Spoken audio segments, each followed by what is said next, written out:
ঈদের ছুটিতে সুন্দরবনে ভিড় বেড়েছে পর্যটকের। মঙ্গলবার সকালে করমজল সহ অন্যান্য পর্যটন স্পটগুলোতে পর্যটকের ভিড় লক্ষ্য করা গেছে। বন বিভাগ জানায়, ঈদের ছুটিতে পর্যটকদের উপচে পড়া ভিড় সুন্দরবনের করমজলে বেশি থাকে।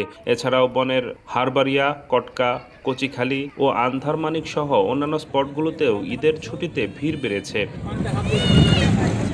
সুন্দরবনে ঘুরতে যাওয়া পর্যটকরা জানান, জীববৈচিত্র্য, কুমির, হরিণ সহ নানা প্রাণী ও উঁচু টাওয়ারের উপর চড়ে এই নির্জন সুন্দরবন উপভোগ করতে পেরে তারা বেশ আনন্দিত।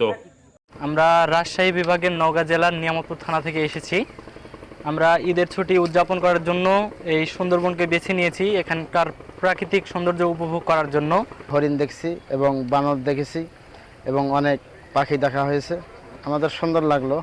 পর্যটক বা দর্শনার্থীদেরকে আমরা যথাযথভাবে নিরাপদ প্রদান করছি, তারা যাতে নির্বিঘ্নে এবং নিরাপদে সুন্দরবন করমজল ভ্রমণ করতে পারে সেটা নিশ্চিত করছি।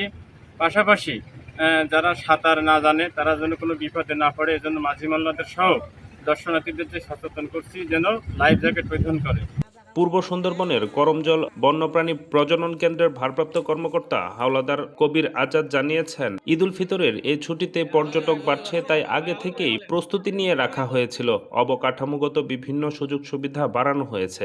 আমরা সবসময় চেষ্টা করি একজন পর্যটক যেন সুন্দরভাবে পর্যটন উপভোগ করতে পারে, এবং আমাদের সব জায়গায় আমাদের লোকগুলো আছে, আমরা তাদেরকে আমরা সহযোগিতা করি যে একেবারে পর্যটক যারা থাকবে তাদের আমরা স্বাভাবিকভাবে সহযোগিতা করবো।